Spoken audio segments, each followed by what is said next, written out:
Mimi naendanga na leo amemwambia mimi ujumbe ambaye nimelete Raila atasikwa. Tena narudia, Raila atasikwa, atamuka na hata wale waliokufa atafufuka moja. Hivyo ndio watu tajua kweli maandiko ni ukweli. Ndio watu tajua wao uhubiri wamepita Yesu namna gani. Hao ni watafuta pesa kwa jina la Yesu.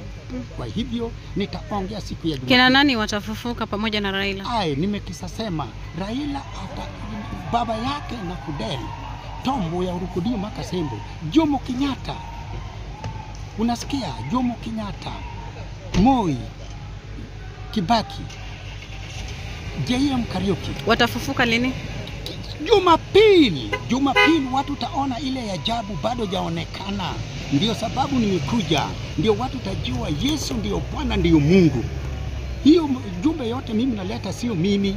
Nimetumwa na watu wa Kenya wanachukua maneno yangu na wanasoma internet na wanachukua. Hii ndio ukweli imetokea. Na wewe bila umesika, wewe pia mali popote sema Kristo, nimepokea wewe Mungu wangu, nione ufalme wako. Sasa wakati atafufuka atafanya nini na wale watu wengine? Yaani ndio ujumbe hatarudi kwa masisi tena.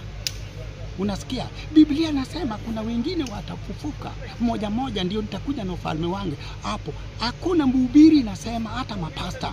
Tena imeandikwa kuna wale wengine hatagusa kifo. Hakuna mwingine, kifo ndio njia. Ndio sababu Bwana ametuma mimi. Sasa huyu Bwana ambaye amekutuma, alikutuma kwa njia gani? Ulizungumza naye? Yaani hata saa hii mimi naongea na wewe, yeye iko hapa. Yeye iko nami. Hata male mimi nakwendaga, yeye iko nami. Kama bila yeye mimi naendaga hata nchi ya wazungu. Si mikuki yangu na kila kitu yangu, serikali iko naye. Na walistuka tu kama mimi iko naye Mombasa.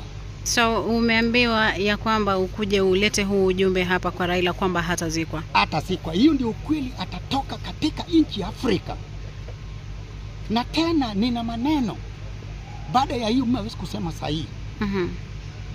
Na iwapo atazikwa, hakuna, yani Raila hatazikwa, atafufuka na pia atarudi kama mwaka 30, sio ile Raila walikuwa naona. Atarudi kwa mchanga. Atarudi kwa mdogo yani. Atarudi kwa mdogo na sio yeye peke yake. Hiyo ndio Bwana ametuma mimi. Asante. Mimi ndio huyo, hata naenda kwa nchi